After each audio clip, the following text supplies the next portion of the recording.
Boa noite a todos. Boa noite a todos. Vamos começar mais um Mentor Talk. Conversas com os meus mentores.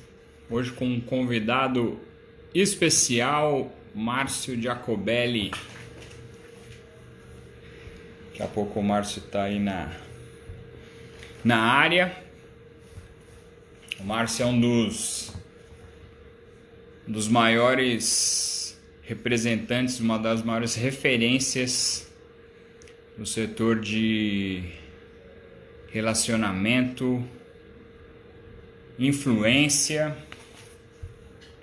vendas diretas, atendimento a equipes de alta performance. Foi executivo da Natura. Está aí nos últimos anos prestando consultoria e dando treinamento.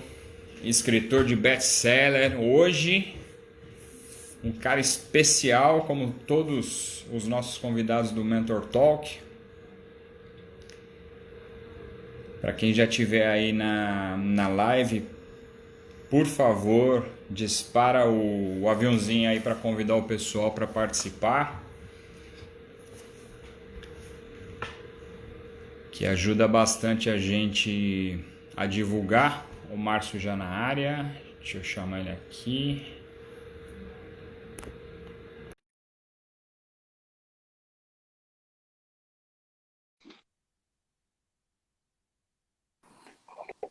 Boa noite. Fala aí, Rodrigão, beleza, velho?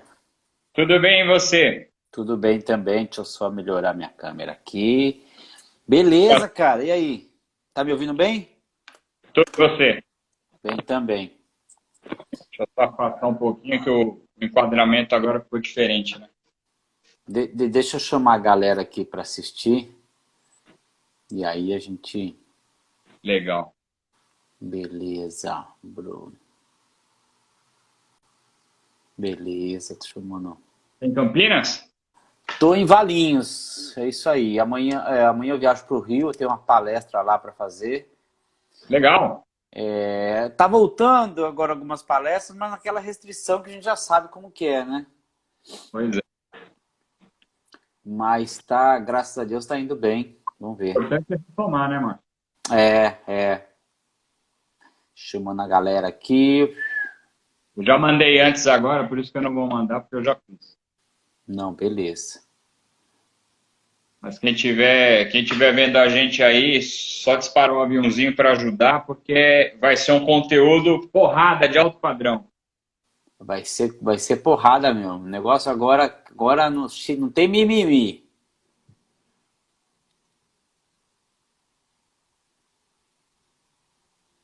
Me ouvindo? Pronto, já enviei pra galera aqui. Vamos E embora. aí, cara, o que você conta? Cara, primeiro eu queria te agradecer de participar aí do Mentor Talk, né? Trazendo um pessoal aí que eu considero meus mentores, com referências do mercado. Você é uma delas, com certeza. A gente teve uma aproximação boa aí nos últimos tempos e já era uma referência para mim. Aí a gente teve bastante contato lá pelo Instituto Êxito. Fiquei super feliz. E ter você aqui é uma honra mesmo, pelo tanto de conteúdo e de trabalho que você tem feito aí de alto nível. Para quem não te conhece ainda, eu acho difícil, mas pedir uma apresentação sua, e nada melhor que a pessoa se apresentando, né? Claro. Primeiro que eu abro a minha agenda para os amigos. Então, fica tranquilo. É um prazer estar aqui com você. E esse vídeo vai ficar gravado, então o pessoal que não tá ao vivo vai ver depois, né? Minha trajetória profissional, Rodrigo, só para fazer bem resumido, porque senão a gente vai ficar a live só falando da trajetória profissional, porque eu comecei a trabalhar com menos de 10 anos, empacotando biscoito numa fábrica de biscoito que tinha perto de casa. Eu nem conto isso para ninguém, porque eu nem considero isso trabalho, era tão diversão, porque eu ganhava para comprar meu sorvete. Minha bala, meu doce, sabe? Com 10 anos de idade não tinha como mãe e pai que tinha 5 filhos sustentar de doce de sorvete. Aí Meu primeiro emprego formal mesmo foi como office boy com 14 anos. Aí sim eu fui registrado em carteira de trabalho. De lá para cá, sempre trabalhei como intraempreendedor, seja empreendendo dentro das organizações. Tive uma fase que eu tive uma empresa com 22 anos. É assim, cara. Por isso que a gente tá falando de mentor, né? Com 22 anos, cara, eu já ocupava um cargo gerencial de uma multinacional e eu estava na área de TI. E a área de TI naquela época era o que há, né? Era melhor que engenheiro, né? Melhor que gerente de banco. Estou falando de muitos anos atrás. Hoje gerente de banco, o cara, né? Você fala pro pai da namorada que o cara é gerente de banco, pronto, some daqui, né? Antigamente chama esse cara, né? Vamos fazer um jantar para ele. Eu sei que eu alcancei esse cargo, achava que era o cara, né? Arrogância lá em cima, ganhando dinheiro, tinha comprado 2 carros zero quilômetro, tinha comprado casa, tinha comprado sítio, tinha comprado. Com 22 anos eu falei, pô, agora ninguém me derruba mais. E montei uma empresa sem mentoria, achando que eu era o super-homem, fazia tudo e acabei perdendo tudo e falei. Foi minha primeira falência. Eu falei, cara, que legal. Na época não, mas agora eu entendo porque é legal, né? Porque foi um aprendizado tremendo. De lá para cá, eu ocupei o último cargo que eu tive foi na Natura. Fui executivo da Natura por 10 anos. E saí da Natura para querer empreender mesmo, ser empresário, investidor. Aí eu já estava um pouco mais maduro, já tinha consciência de que a arrogância, de que essas coisas que acontecem não servem para nada, né? O egocentrismo. Acabei trabalhando melhor nisso para poder entrar e fazer o meu melhor junto às empresas que eu estava. Viajei para o Canadá, estudei, voltei, Estados Unidos, estudei, voltei e consegui fazer de fato uma trajetória agora como empresário e como negociador de outras empresas. Esse é um pouco do meu caminho. De lá para cá escrevi um livro que foi best-seller, né? Pois é. E esse livro, cara, pra você ter uma ideia, ele foi uma surpresa, porque eu escrevi para ajudar algumas pessoas com uma apostila e acabou sendo referência de negócios na revista Veja. Não, é o máximo, né? Você em 5 minutos resumiu 30 anos, vai. É uma coisa assim que óbvio que não foi tão simples, né? Mas, por exemplo, você me diz que esse tema arrogância, né? O ego exacerbado, essas coisas a gente não aprende em nenhum curso, né? Ou você passa ou você passa. E que bom que você aprendeu, porque quantos profissionais, quantas pessoas a gente conhece que às vezes até ocupam um cargo de destaque, mas não consegue resolver essas coisas, né, Márcio? E isso eu sempre vi assim na prática, não prejudica só o cara, né? Acaba prejudicando o time inteiro, às vezes até a empresa, por uma questão de comportamento de um indivíduo que está ali numa liderança tal, mas que é um cara arrogante, é um cara egocentrista, controlador, e eu nunca tive nenhum caso que isso seja positivo, né? Mas, assim, olhando de fora, né, um cara igual você, que eu já tinha ali como referência de profissional, na verdade, assim, o que eu acho interessante é que eu lembro que eu conheci o seu conteúdo, eu conheci você pela mídia social quando eu entrei na Herbalife em 2011, porque você já era uma referência muito grande ali na área de venda direta, de treinamento de time de prospecção de negócio de venda direta e tal. E aí, por uma grata satisfação, depois a gente acabou se encontrando, acabou virando amigo e tal. E também pela questão do livro, né? Que depois você começa a associar, pô, esse cara que eu conheci é aquele cara que é ali na Saraiva, na cultura. E isso eu acho o máximo, porque é você ter contato com os seus mentores, com os seus ídolos ali, né? Eu acho isso demais, assim. E eu aprendi a dar muito valor nesses relacionamentos, né? Um dos temas principais do seu livro ali é o network, né? É a questão de influência, de relacionamento. E aí eu queria te perguntar, isso você percebe uma coisa que você já tinha facilidade, já sabia a importância disso, ou o mundo corporativo te ensinou isso? Não, o mundo corporativo foi uma professora, né? Um professor. Quando a gente fala de relacionamento, cara, se a gente não voltar a entender qual que é o processo de confiança que uma pessoa treina a outra para poder se relacionar, você começa a entender o quão importante é você ter educação de sentimento, né? Você saber o que você vai falar na hora que você tem que falar. Educação de sentimento, eu mostro a mente, mas educação de sentimento é o coração. Só que a gente pensa e fala sem sentir. Pensar, falar sem sentir é capaz de você fazer alguma coisa errada e você falar o que você não precisa, o que você não pode. E quando você fala de network, você deve ter, deve conhecer muita gente. Mas quando eu lhe pergunto assim, né, eu pergunto para o pessoal, quando você conhece uma pessoa, quão profundamente você conhece essa pessoa?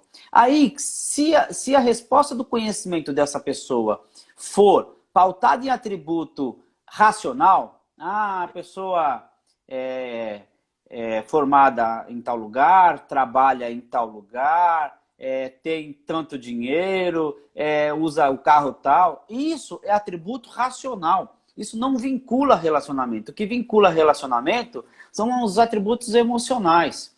Então, é mais ou menos assim. Você conhece uma pessoa, 1, 2, 3 meses, 4 meses, 1 ano, aí você marca de fazer uma viagem, você marca um churrasco em casa, você tem um momento com aquela pessoa, que você compartilha emoções, e essas emoções compartilhadas fortalecem um vínculo. Isso é tão verdade que a gente tem amizades na época de faculdade, na época de escola, que a gente fala, cara, meu, você lembra que... E aí você nunca vai deixar essa amizade, embora a amizade para mim é uma plantinha que você tem que ficar regando sempre, sempre falando, sempre estar junto. Você criou vínculos emocionais tão grandes naquela época que você não esquece mais do cara. E aí você pode estar em qualquer situação...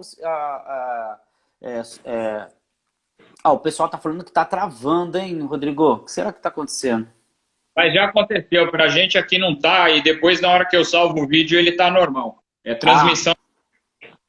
Então tá bom, o Vinícius aí tá sinalizando que tá travando muito. E eu tô numa rede de banda larga aqui, tranquilo. Deixa eu ver. Só...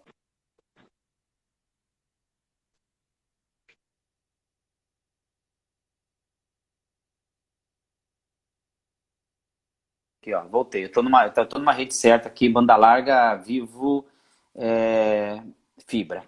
Mas então, aí quando a gente comenta sobre network não é você ter número de pessoas cadastradas no seu smartphone como contato. Network é você ter relações que não ficam pautadas somente no âmbito racional, e sim no âmbito emocional. É aí que você vincula.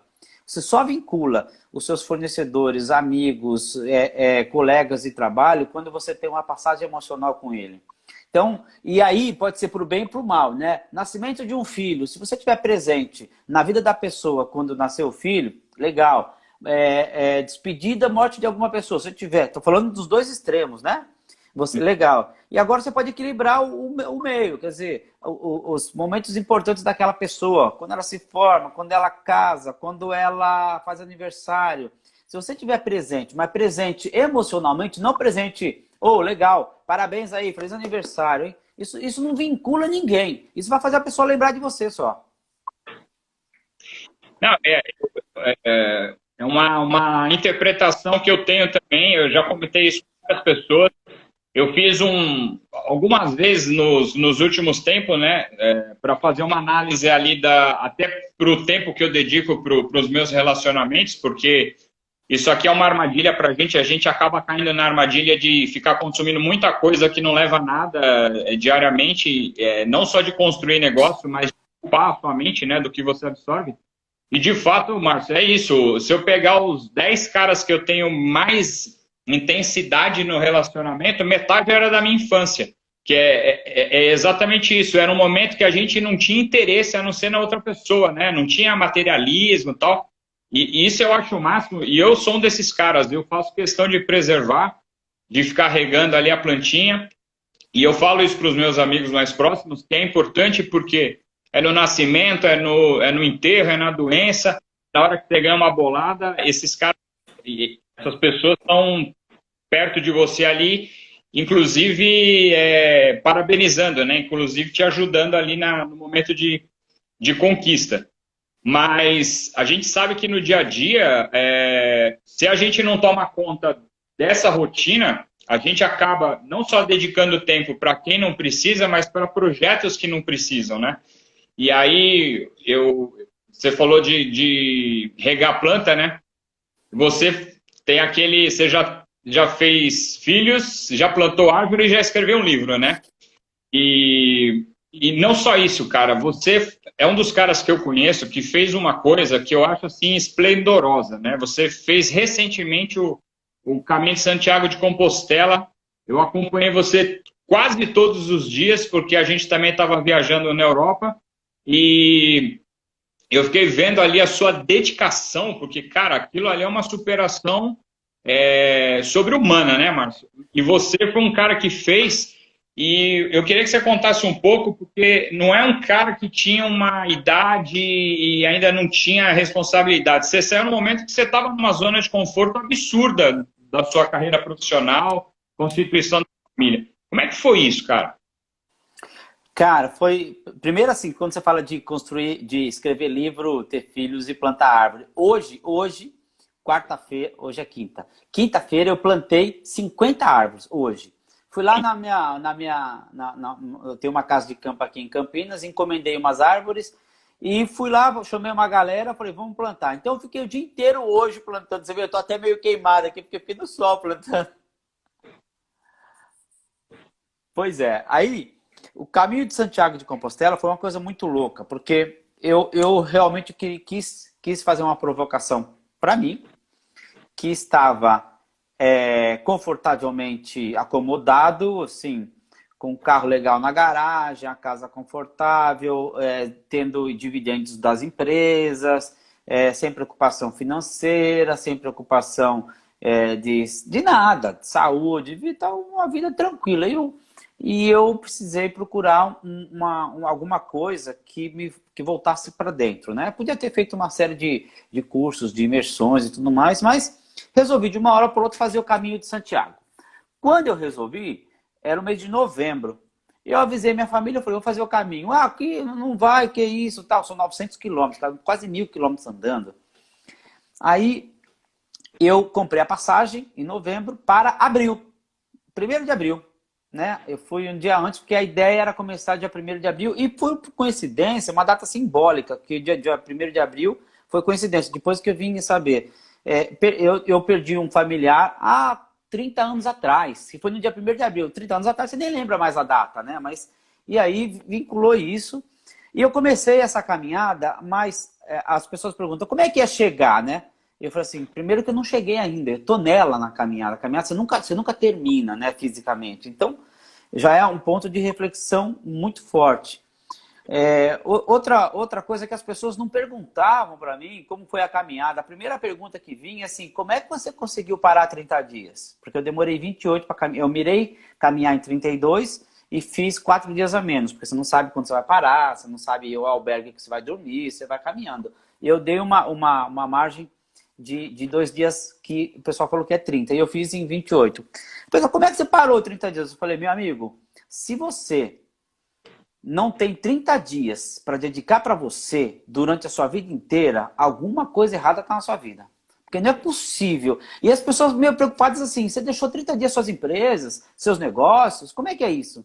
E eu ainda fiquei mais 30 em Portugal. Então foram 60 dias, que eu não conto isso, não. O pessoal vai dizer, pô, o que acontece? Como é que você consegue ter um negócio que você fica ausente? E é ausente mesmo, Rodrigo. Você não pode, não fazia sentido para mim ficar trabalhando dentro do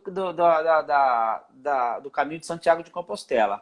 Primeira reflexão é uma mochila com 2 calças, 3 camisas, 3 cuecas, e material de higiene pessoal. Only. Mais nada. Eu coloquei um saco de dormir porque eu quis dormir.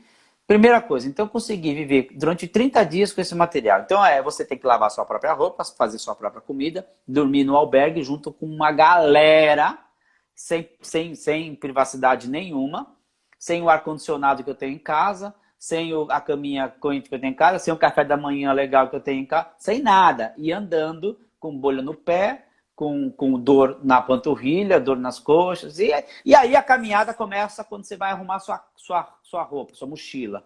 Quando você começa a arrumar, você fala, caraca, é verdade. Você olha pro seu closet e você fala assim, cara, por que eu tenho 120 ternos, né? Pra que é isso, né? E aí começa a cair um monte de fichas que faz uma revolução interna em você, e você começa a dar valor no que realmente é essencial, que é o relacionamento, que é as amizades, que é a família, que é você se cuidar também fisicamente, que aí você começa a gerir um ser integral, né? Um ser integral de mente, corpo e espírito de uma forma mais integral e equilibrada, que você está falando. Se não tiver equilíbrio, cara, você se perde. Agora, durante a caminhada, tem muita coisa legal que eu gravei alguns, deixei lá no meu stories do Instagram. Foi bem legal. E eu viciei, viu, Rodrigo? Só para terminar aqui, eu viciei. Eu quero fazer todo mês de abril uma caminhada. Eu só não fui esse mês de abril por causa da pandemia, mas eu já estava aguardado para ir fazer uma caminhada chamada Francigena. Essa caminhada de Francigena foi de São Francisco de Assis, e é uma caminhada que sai do norte da França e vai até Roma. É um pouquinho maior, dá 1.300 quilômetros, quer dizer, dá quase 400 quilômetros a mais. Não, mas, enfim, é uma mosca que te picou para sempre, então, porque não é só uma superação que já seria espetacular que você fazer uma vez na vida, porque você vai contar isso para os netos, seus filhos vão para os netos e tal, mas olha só, você vai continuar fazendo, né? E assim, eu acompanhei você, eu já tinha visto outras histórias. O Roman Romancini deu aula pra gente na MBA também. O cara escalou o Everest e outros picos. É assim, essas histórias, eu particularmente, eu ainda não estou preparado para encarar um negócio desse, mas eu fico botando ali na cabeça, ano a ano, porque eu acho que um momento é que você falou, poderia ter feito uma imersão, um Tony Robbins da vida e tal, mas, cara, eu via literalmente você ali sozinho, né? E abrindo mão ali das coisas que você já tinha e deixando de fazer coisas importantes, que eu tenho certeza, mas é nítido que você se tornou um cara melhor, porque você conheceu o Márcio, que eu acho que você não conhecia, e que você vai continuar fazendo, né? Agora, eu ouvindo isso de você, eu quero te perguntar o seguinte: quando você tem uma experiência impactante dessa, comparado com outras experiências que você já teve até no mundo profissional, o que você conseguiu melhorar de performance como profissional para com outros profissionais por causa disso? Cara, é uma pergunta bastante importante essa, porque eu nunca parei para pensar de fato exatamente o que eu melhorei. Mas as pessoas me contam o que eu melhorei, né? Que é a principal medida é quando as pessoas te contam, não quando você se acha, né? E algumas coisas que eu tenho recebido de feedback é que eu tirei o que é supérfluo da minha vida e tentei aumentar o que é essencial.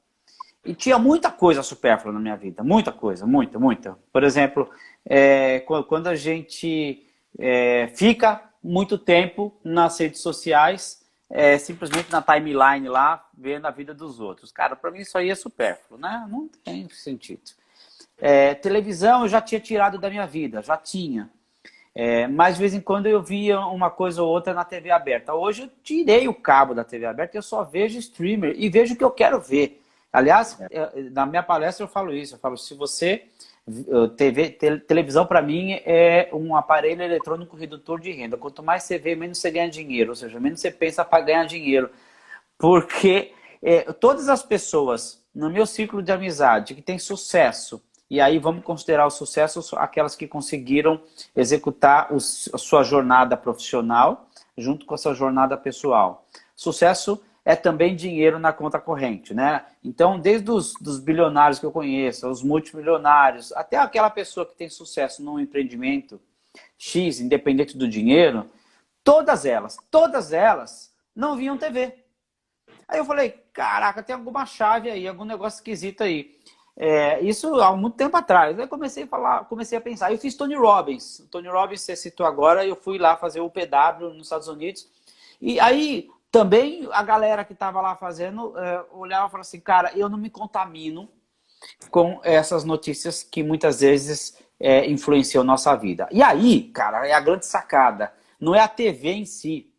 A TV é um aparelho só que eventualmente te vincula como se fosse uma hipnose e você fica se alimentando daquelas coisas e muitas vezes você se alimenta de coisas ruins. Você vê coisa boa, mas no meio da coisa boa tem coisa ruim e você está no meio.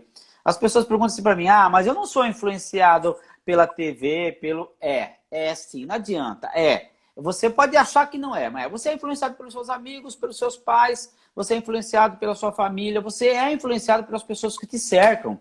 Então, quem que você vai fazer que cerque sua vida? A TV é um veículo que te cerca, o rádio é um veículo que te cerca, os meios de comunicação são veículos que te cercam. Só que no meio de tudo isso, vem muito lixo. E aí você não consegue separar do cérebro, Kelly. Você vai dizer, não vou olhar o que está falando de sangue, não vou olhar mais. Ou está falando só da política, e aí tá tendência. E aí você começa a entrar num ciclo vicioso, cara, de se alimentar de coisas que não prestam para sua vida. De tal forma que, às vezes, tem gente que se alimenta de pessimismo, né? E aí é único aquela pessimista. E aí, aquele ciclo, eu chamo isso de quanto pior, melhor. Já viu aquela rodinha de quanto pior, melhor? É assim, tá numa rodinha, deve ter acontecido. Você vai vender um imóvel lá, por exemplo, aí você pega um corretor que está mal de vendas, você vendeu X imóveis, você está com a comissão alta, você está com aquele pique de falar assim, cara, isso é a melhor coisa do mundo. Aí você encontra um cara do lado que está reclamando e fala assim, puta, crise, você viu o dólar? Você viu que agora os caras não estão investindo mais nessa região? Você viu que esse tipo de... E ele começa a achar motivo para poder validar o que ele quer validar, que não vou vender nada, ou o resultado que ele teve. E aí, por mais que você fale assim, eu não vou me contaminar com isso, ele falando, o outro falando, e quanto pior, melhor. Aí um fala uma desgraça, o outro fala outra desgraça, o outro fala desgraça ainda maior, outro fala... Chega uma hora que você fala assim, caraca, velho, eu tô mal... Ixi, aí você começa a não vender também. Porque a sua crença foi tão batida, que você precisa ser muito blindado. Tem maneiras de você blindar, né? Eu falo isso no livro. Tem maneiras de você se blindar. Mas você precisa ser muito blindado para evitar que essas pessoas te influenciam. Mas influencia. Maior ou menor a influência, mais você tem. Eu concordo plenamente. Eu aprendi 10 anos atrás, eu fazia de vez em quando, mas 10 anos atrás eu aprendi, e aí eu comecei a tomar cuidado com isso, e foi com o Jim Rohn, associação limitada. E às vezes a associação limitada, às vezes não, sempre tem que estar sobre o seu controle, a sua percepção depois do seu controle, né? E às vezes, inclusive, você tem que fazer isso com familiares, com pessoas próximas, com amigos, que a maioria das pessoas, elas querem te ajudar, só que elas têm atitudes erradas, né? Então eu aprendi aquele negócio, você quer arrumar teu carro, você não leva na padaria, você leva no mecânico. Então você tem que perguntar para a pessoa certa aquilo que você precisa desenvolver. E aí eu comecei a tomar muito cuidado com isso, Márcio, e faz diferença. É um controle diário que você tem que ter, porque inevitavelmente você começa a ter contato com pessoas, e aí você entender o comportamento daquela pessoa, por exemplo, aqui no setor de imóveis, né? Massivamente, a maioria das pessoas, elas são pessimistas porque é um negócio totalmente instável, né? Então, quando entenderam que a pandemia tinha entrado no mercado, cara, de 9 de 10 pessoas falavam assim para mim, agora acabou, agora. Aí eu pensei, não, mas nem aconteceu, não, mas eu tenho certeza absoluta. Aí eu perguntava, mas que experiência você tem nisso? Não, eu já passei 19 crises. Mas por que você está no mercado ainda depois de 19 crises? Porque foi diferente. Aí eu falo, esquece, essa aí eu não vou ouvir. E o Cleverson Dalef, que é um grande amigão, ele fala o seguinte, né? Esse lance da televisão, eu aprendi com ele e com outros líderes lá da empresa. Vou botar uma média, que tem gente que é muito acima disso. 2 horas por dia, vezes 30 dias, dá 60 horas. Vezes 12 meses, dá 720 horas. Vezes 10 anos, dá 7.200 horas. Você consegue se formar em Direito e Medicina com isso. Então, assim, na hora que eu ouvia isso desses caras que tinham sucesso nas coisas que eu queria ter, eu começava a prestar atenção para metamodelar eles para replicar. E, cara, funciona. Mas é isso que você falou, você tem que ter esse autocontrole diário, porque vai acontecer de você se desvirtuar ali. E eu sempre gostei muito de televisão, e aí na hora que eu comecei nessa sua pegada, na hora que eu comecei a entender de fato, cara, eu tô me boicotando e os caras que não fazem têm sucesso. Não é possível. Todos os caras, né, fazem essa mesma coisa. E uma outra coisa que é interessante aqui para o pessoal aprender. A Forbes fez uma pesquisa uns anos atrás dos homens mais ricos do mundo até 1980, que era uma década que ainda não existia internet nem inicialmente. Todas as grandes fortunas, a casa desses caras, todos tinham biblioteca. Todos. Então as casas estão lá, tendo ou gente morando, eles fizeram uma pesquisa, todos os caras que não tinha o digital, né, tinha que ter a biblioteca, mas eles falaram, pô, não é possível, todos os caras têm a biblioteca em casa e eles têm sucesso. Então, entra totalmente nisso que a gente está falando aqui. E eu queria te perguntar esse lance dos mentores. Estou perguntando para todos os convidados. Você tem um cara ou uma figura do mercado que foi um cara assim que fez diferença na sua vida como mentor? Ó, eu quando era muito jovem, eu tive contato com os livros do Tony Robbins. O Desperte o Gigante Interior e Poder Ilimitado. Esse livro, eu comecei a ler, esse livro mudou, eu tinha 20 e poucos anos, esse livro mudou a minha maneira de pensar. Porque ele não falava de programação neurolinguística, ele falava do comportamental, do atitudinal.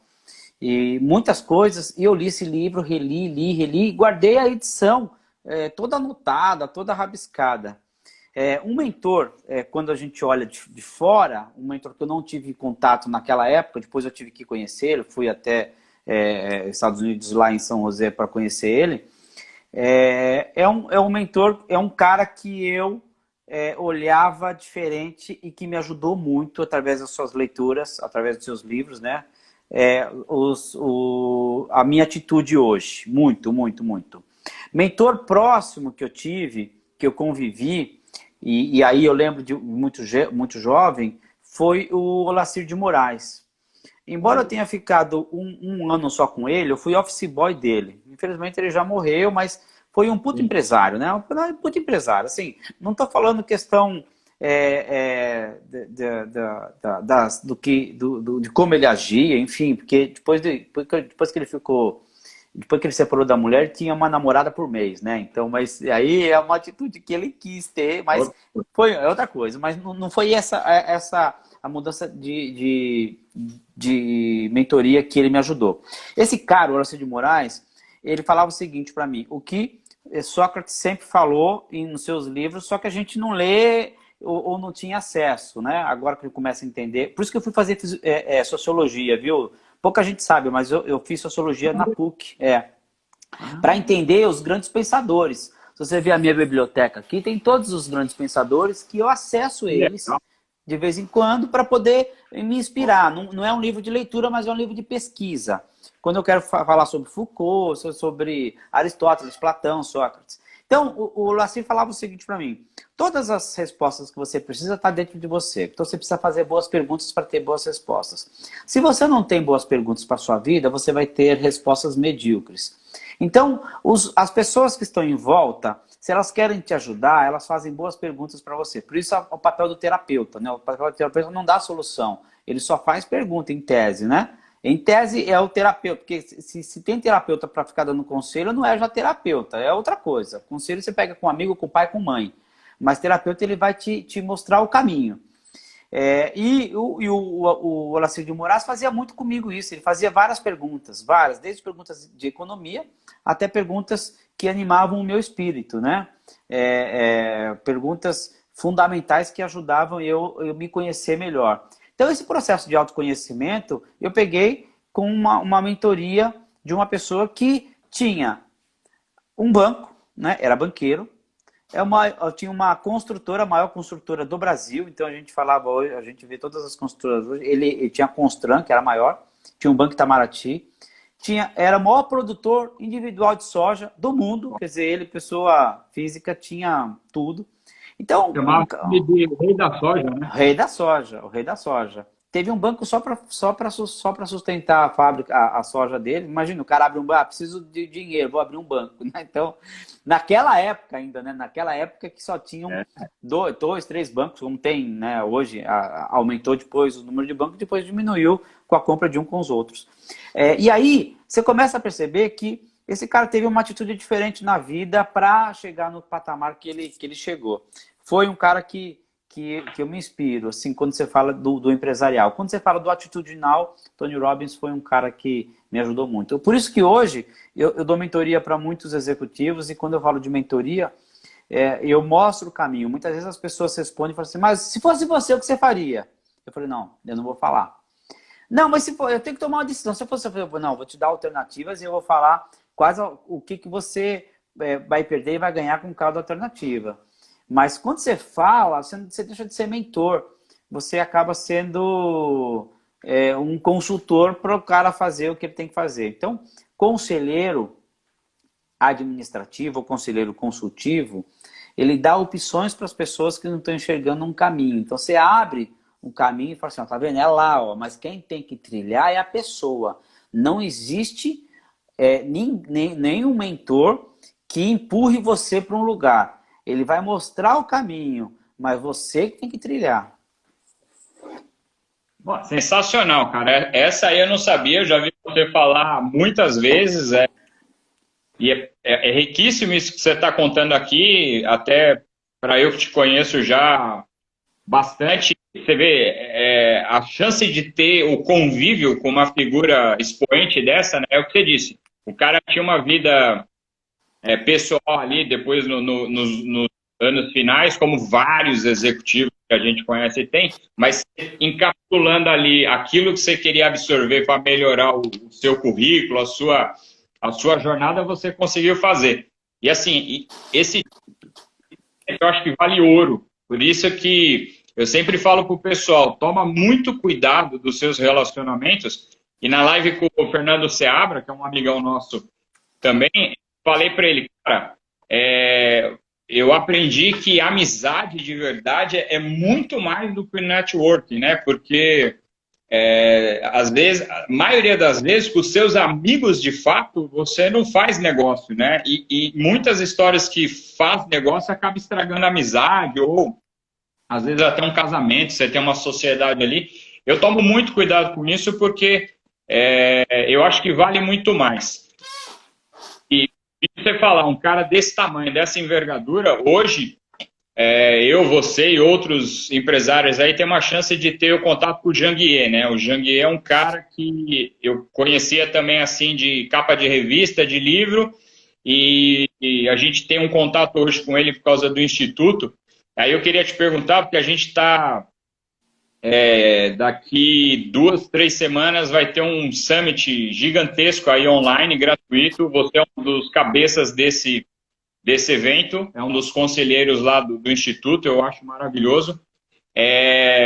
Hoje você, junto com esses titãs do mercado, esses caras que tem... A gente tem uma democracia ali de negócios, né? Tem um cara do varejo, tem um cara da indústria, e tem um banqueiro, e tem um cara da educação. Hoje, você sendo o cara que você que se tornou um executivo de alta referência e agora se tornou um consultor para os executivos e empresas de alta performance.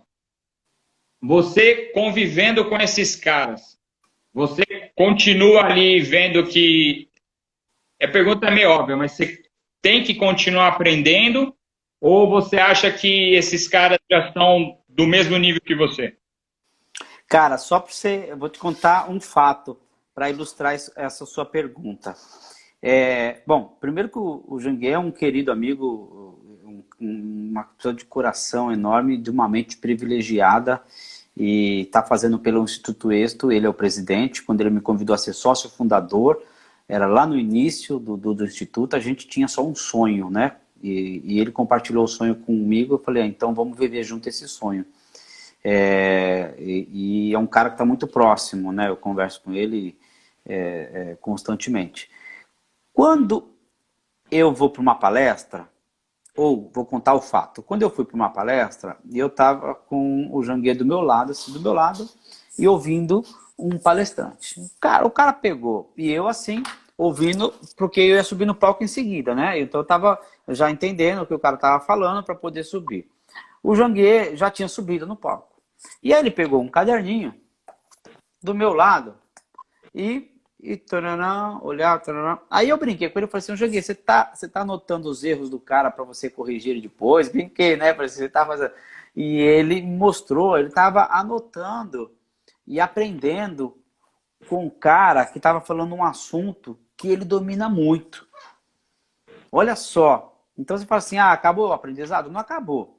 É a mesma forma, as pessoas falam assim para mim, quando eu tiver X milhões na conta, eu vou parar de trabalhar. Não vai, cara. Não, esquece, não vai. Não vai.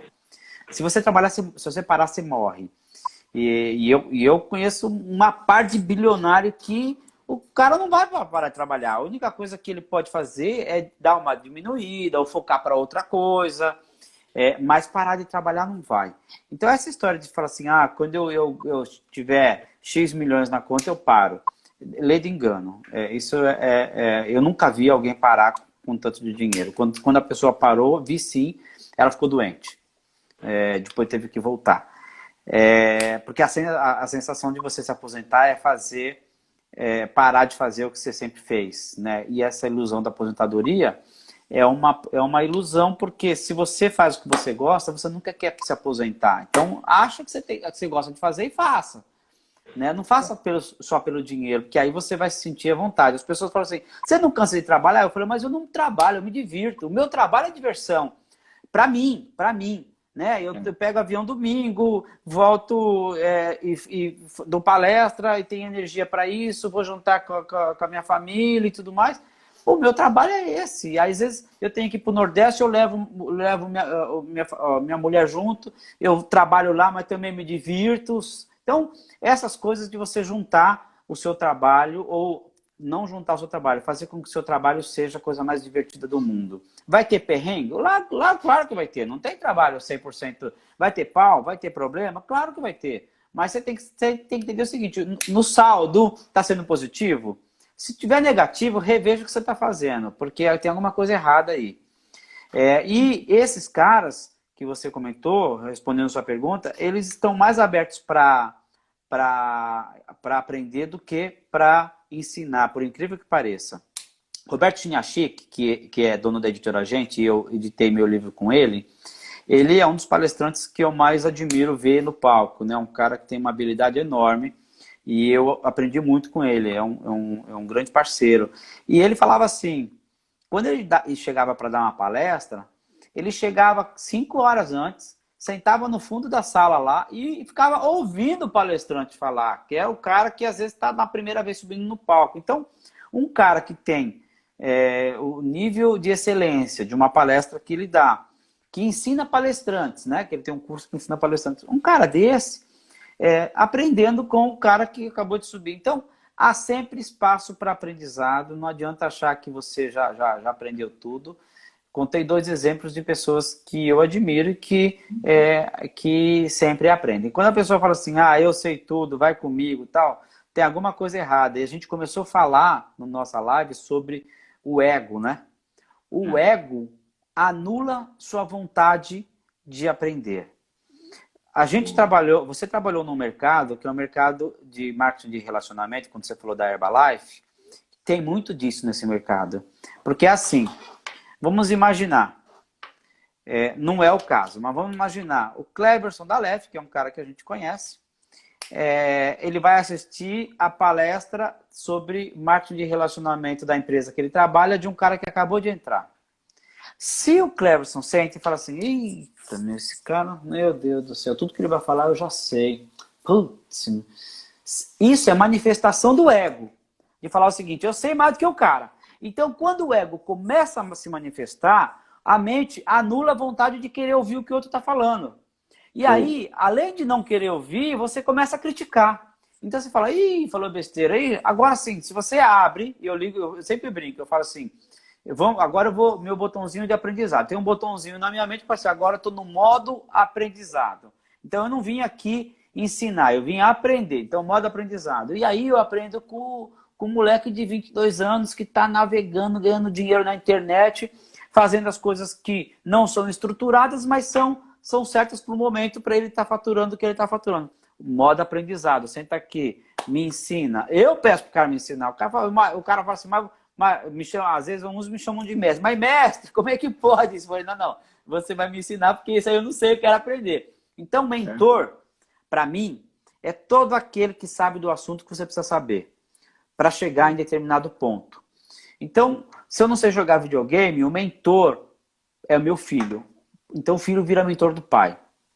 Agora, eu tenho que saber onde eu sou forte. Eu sou forte em gestão, eu sou forte em grandes parcerias, eu sou forte em negociações fortes e duráveis, eu sou forte em marketing de relacionamento, eu sou forte. Isso eu posso ensinar. Agora, eu não sou forte aqui, então me ensina. Então, eu posso ser mentor e ter mentor a todo momento. Não significa aquele mentor que vai te ajudar em tudo. O mentor que te ajuda em mais coisas é o mentor que está mais preparado, mas você pode ter um mentor que te ajuda só naquele caso específico. Eu chamo isso de crossline, né? Quando você tem os caras ali, às vezes, hierarquicamente, ou por questão de patente ali, não está no mesmo nível, mas o cara tem o conhecimento necessário para você.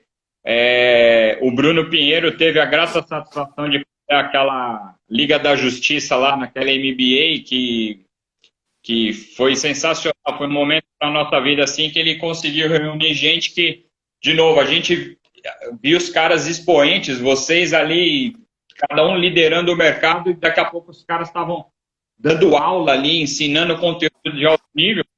E como a gente fez a turma presencial, então, diferente do digital, a gente tinha uma troca muito grande com vocês, com os caras que estavam ali falando e dando as aulas. E eu falava, cara, que, assim, eu tenho essa percepção, tá, Márcio? A diferença do cara que está ali e de eu que estou aqui nesse momento de vida e nessa circunstância de vida é porque ele trilhou aquilo, fez essas ações e não desistiu. O cara persistiu. Então, assim, eu vejo muita gente falando, cara, como que eu vou chegar? O cara já foi executivo da Natura, agora o cara escreveu um best-seller, agora o cara plantou 50 árvores, agora o cara é sócio não sei de quem e tal. Bom, você perguntou primeiro se o cara quer te contar como ele fez, porque às vezes você acha que esses caras são inatingíveis, e é o que você está dizendo. O Janguier do seu lado anotando um negócio do cara no palco, e você mesmo falou, cara, o que você está fazendo? E ele, não, mas eu estou aprendendo. Então, eu falo, pergunta para os caras, né? É óbvio que o tempo de vocês é muito escasso, por isso que eu estou muito agradecido de vocês estarem participando aqui, mas muita gente está disposta a aprender, como você disse, inclusive vocês que já chegaram num patamar muito bom, e ensinar bastante, né? Você é um cara que eu falo que é um dos profissionais que eu conheço que leciona, né? Que você dá o treinamento ali, de fato, querendo que o cara aprenda, né? Não é simplesmente, pega essa palestra aqui, acabou e tchau. Dentro desse tema, eu queria que você falasse para mim o seguinte. Em nenhuma das lives aqui eu tô evitando de entrar nesse tema da pandemia, porque o pessoal está chamando isso de novo normal. Eu acho que é um reposicionamento de situação de mercado e da mentalidade das pessoas. Mas eu queria te perguntar esse lance comportamental dos profissionais e das pessoas. O que você acha que antes da pandemia e agora, considerando ela como precedente na nossa vida, o que a gente tem que ter a mais para continuar desenvolvendo esses projetos profissionais? Uma habilidade, se posso dizer, nova. Agora, com a pandemia, para mim, a habilidade que mais as pessoas precisam ter para poder se fortalecer, chama-se adaptabilidade. O que é adaptabilidade? É a evolução da resistência. Então, a resistência, no seu sentido do vocabulário, ela é a capacidade de você resistir uma pressão forte. Nós estamos vendo uma pressão muito forte, né? A pressão, tem gente que tá quebrando empresa. Falei com um amigo meu agora, ele falou assim, cara, eu tinha 40 clientes, agora tenho um. E o cara não tinha, tipo, R$ 1.000 para pagar o condomínio, sabe? Um negócio louco, porque... Então a resistência é aguentar a pressão. Quanta pressão você está aguentando, você está aguentando, você está aguentando. E a palavra resistência fala de você, depois que você aguentar a pressão e não estourar, você volta no sentido normal. Então você volta ao estado normal de como você era. Resiliência é isso. Resiliência. Estique e volta ao normal. Quando eu falo de adaptabilidade, você não precisa mais voltar ao normal, porque você pode moldar essa nova realidade. Isso que a gente está vivendo agora não volta mais como era, né? As pessoas falam o novo normal justamente para falar o seguinte: o que era não será mais. Eu vou dar alguns exemplos bem pontuais. Legal. Olha só que interessante. As empresas faziam seus DREs por data. Janeiro a dezembro. Em janeiro acontece isso, aí tem o período X, aí tem o período Y e tal, e aí fortalece, faz o seu DRE e a sua oscilação de faturamento.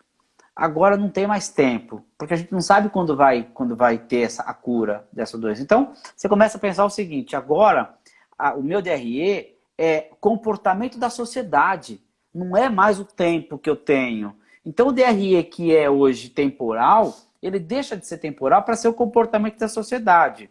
Um exemplo, eu fui levar meu carro hoje para fazer manutenção, um carro que eu uso para ir para a fazenda, e eu fui na Chevrolet, uma S10 que deu um problema, que eu acabei de tirar da concessionária, deu um problema. Cheguei na concessionária, tinham 14 Camaro exposto, e nenhum Fox, nenhum Onix, nada, só Camaro. Aí eu perguntei pro dono da concessionária, que é um amigo meu, falei, vem cá, velho, você comprou 14 Camaro conversível? Cara, com essa pandemia, cara, os caras não estão... Camaro. Ele falou assim, aí é o lei do engano. Com esta pandemia, o número de carros esportivos de alto valor, um Camaro estava lá, o preço de R$ 400.000, o zero. O número de carros tem sido uma procura muito grande. Fui pesquisar a Porsche e eu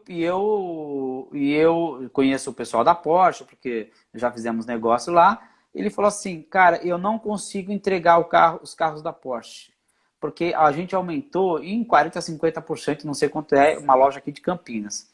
E aí, qual a conclusão que eu tenho em cima disso, cara? As pessoas estão com muito medo. E aí pode ser o medo de morrer, o medo de ficar com... Então, o que elas estão fazendo? Elas sempre sonharam em ter um carro desse. E tinha dinheiro para ter. Nunca teve porque falou assim, um dia. Como a morte bateu na porta da casa dele, o amigo morreu, o outro morreu, ele falou assim, cara, vou antecipar isso. Aí começou a colocar dinheiro. Essa é uma visão, independente se é materialista ou não, mas é uma realidade. Quando você começa a pensar que a adaptabilidade é importante para você... A gente já está acabando, né, cara? Estou vendo o horário aqui. Adaptabilidade é importante, só para concluir essa ideia. Adaptabilidade é importante para você ter uma visão de futuro melhor. Você tem que entender agora como é que você vai fazer negócios. Eu dei um exemplo do DRE. Você não precisa fazer mais negócio e planejamento em cima de tempo. Porque... o carnaval não existe mais. Então, se você tem uma empresa que ganha do carnaval, ou o Natal vai ser prejudicado. O Dia das Mães já foi. Então, estou falando de algumas datas comemorativas que tem algumas oscilações. Se você está no mercado imobiliário, você sabe que mês que vende mais ou menos. Mas agora se perdeu, cara. Tenho absoluta certeza que não vai bater 2020 com 2019, nem com 2021. Porque é outra referência de proposta. E por outro lado, se você tem adaptabilidade, que é aquele suporte da resiliência. Foi resiliente? Foi. Agora eu consigo me moldar com a plasticidade ideal para a nova realidade. E ninguém sabe o que vai acontecer. Então você tem que estar sempre renovando. O nível de adaptabilidade agora, para mim, é fundamental para você ter visão de futuro de negócio. A gente está sentindo proporcionalmente o de alto padrão que a gente tinha está sumindo. E os lançamentos que nós íamos fazer no primeiro semestre, a gente está tendo que fazer tudo agora no último trimestre. Então a gente está represou uma quantidade de lançamentos, está tentando buscar o número do forecast, né, do que estava prometido para esse ano. E, incrivelmente, a gente já bateu 80% das metas e, proporcionalmente, os de alto padrão, que são os que têm ticket maiores, são os que venderam mais e os que estão sendo mais buscados. Tanto que a gente não tem mais estoque de alto padrão, só tem lançamento. Então, a gente está sentindo isso na pele. E esse lance aí que você falou, esse exemplo dos carros, o métier aqui da região que a gente trabalha, Vila Olímpia e Itaim, eu, às vezes, visito, né? Eu vou visitar os sonhos, né? Os carros dos caras não tem. A Porsche, coincidentemente, foi uma que eu fui ver. O cara falou, depende, que modelo você quer? Eu falei, como assim, cara? Ele, não, se for Macan e Cayenne modelo tal, são 4 meses. Eu falei, escuta, estou confirmando o que você está dizendo. É isso aí. A gente está entrando nos últimos minutos, cara. Eu queria te agradecer demais. É riquíssimo aprender essas coisas que você está passando aqui, porque eu acho que é um resumo do resumo de anos e anos de experiência que, por causa da habilidade que você adquiriu de oratória, de treinamento e de capacidade de transmissão ali do conhecimento, consegue resumir e sintetizar de uma forma simples para a gente compreender. Mas eu imagino o tanto de tempo e o tanto de dedicação profissional que você teve todos esses anos e continua tendo, e conseguir passar isso, né, através do livro que você escreveu. Eu sei que virão outros, das palestras, dos treinamentos, e agora também essa nova modalidade aqui que veio para ficar, que são as lives. E 1 hora você dedicou aqui com a gente. Muito obrigado, de fato. Eu quero em breve te encontrar, eu gosto demais de você, de conversar, de aprender. E tudo isso a gente vai ter que resolver 1 hora ou outra, tá? Muito obrigado. Muito bom, Rodrigo. Obrigado pelo convite. Fico muito feliz de estar aqui com você. Espero que tenha ajudado com a sua audiência, com quem assistiu. Está travado, mas depois o pessoal assiste de novo. É uma honra estar aqui com você. E em breve a gente toma um café, em breve a gente coloca o assunto em dia pessoalmente. Mais uma vez agradecido e conta comigo, porque para os amigos, tudo. Valeu, cara, de coração. Gente, muito obrigado aí por participar. Quem não assistiu ou puder mandar para os amigos, manda aqui no aviãozinho que, se não viu agora, pode ver depois. E fiquem todos com Deus. Um abração. Valeu!